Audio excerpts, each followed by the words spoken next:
Quase todos respondem surpresos com a loucura. Alguns o dizem em tom de juízo, outros divertidos, e todos convencidos de que era uma fase passageira. Porque a loucura é aceitável em baixos níveis. Aceita-se que as pessoas às vezes entrem em crises existenciais. Aceita-se que em um dia quente de chuva, uma pequena parcela do total de habitantes de uma cidade decida molhar-se, como diversão, em um ato de alegria.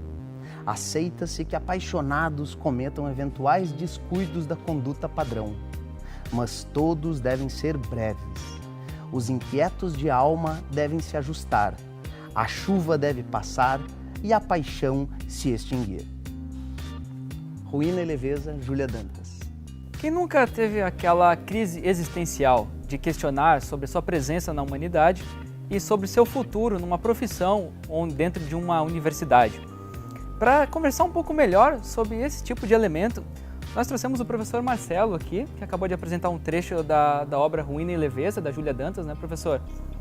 E eu gostaria de agradecer pela tua participação aqui no nosso programa. Beleza, obrigado, estamos à disposição.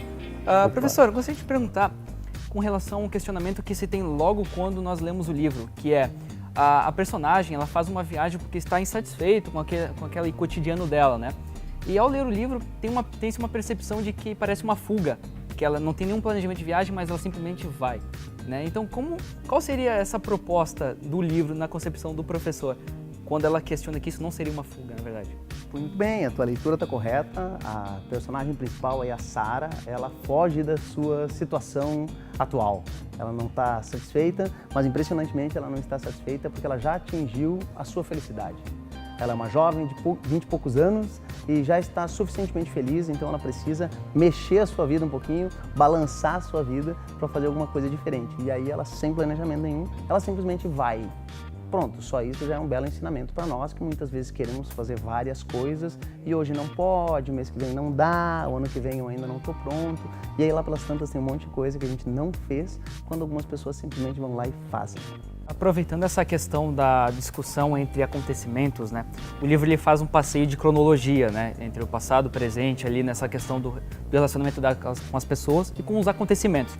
O professor acha que esses acontecimentos refletiram para ela deixar um legado assim de ensinamento para como nós podemos viver melhor em sociedade, dentro de uma comunidade, ter um relacionamento mais próximo com os outros mesmo?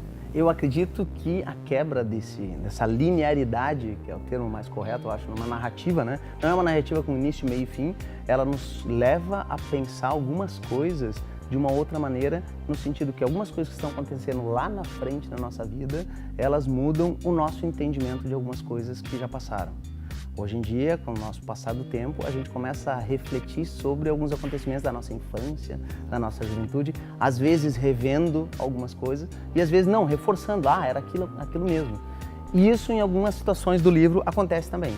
Essa questão de trazer alguma coisa do futuro para ser contada antes serve para a gente misturar esses acontecimentos ao longo da nossa leitura e também criar uma expectativa para o que vem por aí. Claro. E, professor, se nós fôssemos nos aproximar aqui para uma relação universitária, nós temos um ambiente de universitários que é extremamente ansioso, de preocupação com a vida, com o futuro, né? Que tipo de legado e contribuição esse livro pode deixar para um estudo acadêmico? Na verdade, esse livro acho que nos ensina, não só aos universitários, mas a vários de nós, que a gente consegue resolver algumas questões nossas em diferentes lugares. Eu não preciso obrigatoriamente estar lá num determinado espaço, porque lá vai acontecer alguma coisa muito maravilhosa. Às vezes a gente deposita uma esperança, uma expectativa tão grande que lá, quando aquilo for alcançado, alguma coisa muito especial vai acontecer dentro de mim. Em algumas situações, essas coisas especiais acontecem no dia a dia também. Então, calma, a gente está vivendo numa situação extremamente corrida, nossa sociedade é para ontem, os nossos universitários, os nossos jovens, eles são super conectados, eles não podem perder tempo para nada, eles têm que aproveitar ao máximo tudo.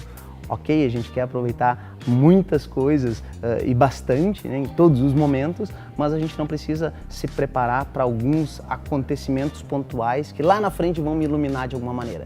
Daqui a pouco essa iluminação, que é meio, é quase um clichê dizer isso, daqui a pouco essa iluminação está muito mais próxima do que a gente imagina. Ou, por outro lado, a gente está tanto fugindo de outras coisas e aí a gente foge e aquele problema continua. Aquele desafio se coloca de novo. Aquela pulga atrás da tua orelha continua te acompanhando por mais que tu fuja. Então, tu jovem, adulto, pessoas mais experientes, a gente já sabe que tem coisa que não adianta fugir. A gente vai ter que enfrentar. Então, tu vai estar aqui, vai estar na América do Sul, vai estar em qualquer lugar, tem coisa que tu vai ter que enfrentar. Está aí, então, uma ótima contribuição da obra. Professor, eu gostaria de agradecer pela tua participação. Queria que tu mostrasse o livro para o pessoal aqui na câmera. Está aqui, Ruína e Leveza, da Júlia Dantas. Está aqui essa jovem autora também, 20 e poucos aninhos. Está aí, Ruína e Leveza, Júlia Dantas. Isso aí. Muito obrigado, professor. Nosso quadro fica por aqui. Muito obrigado pela participação de todos e até a próxima.